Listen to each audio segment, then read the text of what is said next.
Welcome back to Johne's vlogs.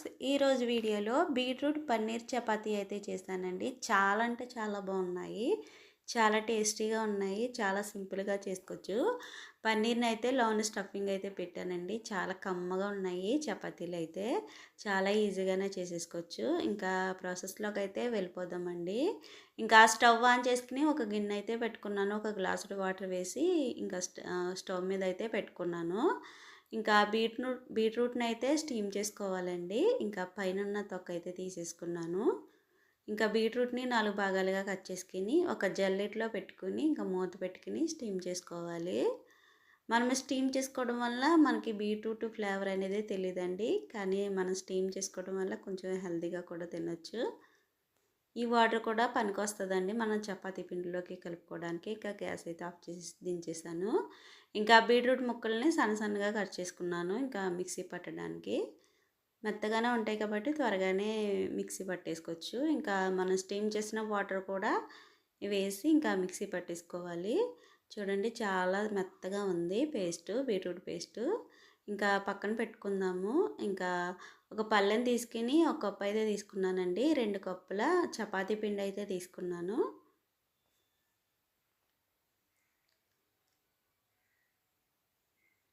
ఇప్పుడు దీంట్లోకి beetroot paste అయితే వేసుకున్నానండి. 2 స్పూన్లు బీట్రూట్ పేస్ట్ అయితే వేసాను. ఒకసారి మొత్తం అంతా కలుపుకొని ఇంకా మిగిలింది కూడా వేసేసానండి. 2 కప్పుల చపాతీ పిండికి బీట్రూట్ అనేది పెద్దదే తీసుకున్నాను నేను. అది మొత్తం పేస్టు చేసుకున్నాను, మొత్తం పట్టేసింది. ఇంకా దాంట్లోకి కొంచెం వాటర్ వేసేసి ఇంకా చపాతీ పిండిని అయితే మెత్తగా కలుపుకోవాలి. అది సాఫ్ట్గా ఉండేటట్టు కలుపుకోవాలి. చపాతీలు చాలా సాఫ్ట్గా వస్తాయండి. ఇంకోండి ఇంత మెత్తగా ఉండాలి. మనం ఇలా టచ్ అవ్వాలి. ఇంకా అది పక్కన పెట్టుకుందాము. 2 నిమిషాలు అయితే పక్కన పెట్టుకుందాము. హోమ్మేడ్ పన్నీర్ అండి. నేను నైటే చేసి పెట్టుకున్నాను పన్నీరు. ఇంకా హాఫ్ అయితే తీసుకుంటున్నాను. ఇలాగ పన్నీర్ని అయితే తురిమేసుకోవాలి. ఒక మీడియం సైజ్ ఆనియన్స్ అయితే కట్ చేసి వేసుకున్నాను. 2 పచ్చిమిర్చి అయితే చిన్నగా కట్ చేసి వేసుకున్నాను. అలాగే చిల్లీ ఫ్లేక్స్ కూడా వేసానండి. ఇంకా ఆరిగానో కూడా వేసాను. కొంచెం సాల్టు, అలాగే ఇప్పుడు కొత్తిమీర కూడా వేస్తున్నాను. మొత్తం అంతా ఇప్పుడు ఒకసారి మిక్స్ చేసుకోవాలి. సాల్టు, కొత్తిమీర ఇవన్నీ వేసాం కదా, ఒకసారి కలిపి పెట్టుకుని పక్కన పెట్టుకోవాలి. ఇంకా చపాతీ పిండి కూడా ఇంకా 5 నిమిషాలు అయితే పక్కన పెట్టుకున్నానండి. ఇంక ఇప్పుడైతే చపాతీలు అయితే చేసేసుకుందాము. ఇంకా పిండి జల్లుకుని చపాతీ చేసుకున్న దాని మీద చపాతీలు అయితే చేసేసుకోవాలి.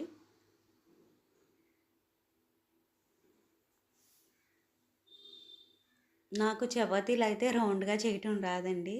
ఇలాగా ఏ వేరే వేరే షేపుల్లో వస్తుంది. ఇంకా స్టఫింగ్ అయితే పన్నీర్ అయితే నేను మధ్యలో పెట్టుకుని ఇలా ఫోల్డింగ్ చేసుకోవాలి. ఒక పక్కకి కొంచెం వాటర్ టచ్ చేస్తున్నానండి. మనం వాటర్ ఇలాగా పెట్టడం వల్ల చపాతీకి మన లోనున్న స్టఫింగ్ అనేది బయటికి రాదు.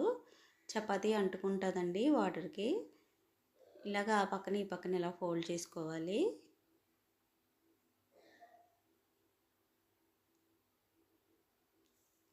ఇప్పుడు మనం చపాతీ కర్రతో ఒత్తేసుకోవడమే. స్టఫింగ్ అనేది అస్సలు బయటికి రాలేదండి. చపాతీ అయితే రెడీ అయిపోయింది. ఒక ప్లేట్లోకి తీసేసుకుంటున్నాను.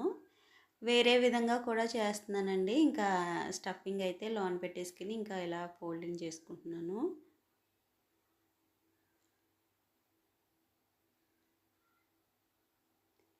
ఇలా చేసుకుని చపాతీలా ఒత్తేసుకోవటమే. ఇలాగ చపాతీ కర్రతో ఒత్తేసుకోవటమే.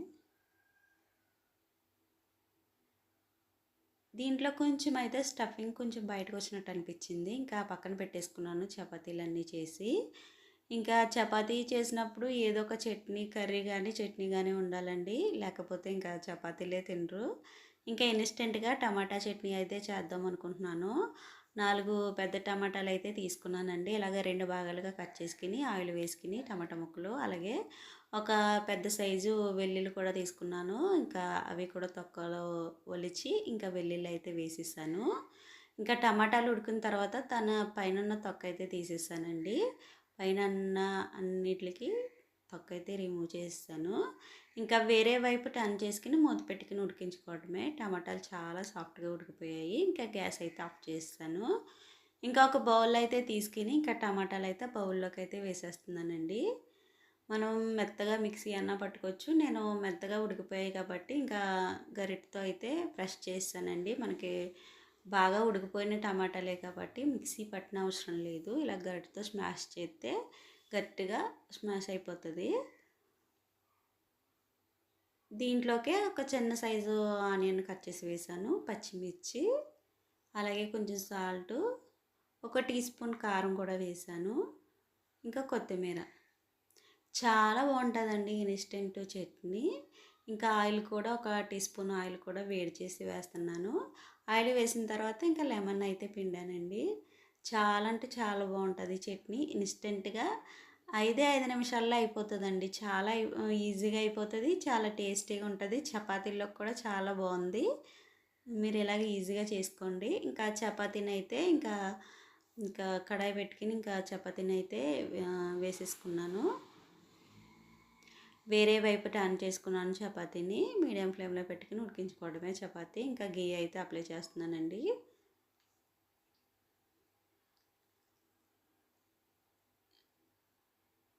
చూడండి ఇలాగా లైట్ పింక్ కలర్లోకి రావాలండి చపాతీ. మంచిగా కాలిన తర్వాత తీసుకోవాలి. ఇలా లైట్ పింక్ కలర్లో వస్తే చపాతీ చాలా కమ్మగా ఉంటుందండి. ఇంకా చపాతీ అయితే అయిపోయింది. ఒక ప్లేట్లోకి అయితే తీసేసుకున్నాను. అలాగే అన్ని చపాతీలు కూడా నేను అలాగే కాల్చుకుని ఒక ప్లేట్లోకి అయితే తీసేసుకున్నాను. అయిపోయిందండి. బీట్రూట్ పన్నీర్ చపాతీ అయితే రెడీ అయిపోయింది. టేస్టీగా ఉన్నదండి బీట్రూట్ పన్నీర్ చపాతీ. చాలా ఈజీగా అయిపోతాయి. ఎవరైనా ఫస్ట్ టైం మా వీడియో చూసినట్టయితే లైక్ చేయండి, షేర్ చేయండి, సబ్స్క్రైబ్ చేసుకోండి. అలాగే నెక్స్ట్ వీడియోలో కలుద్దాము. ఉంటాను. Okay, bye.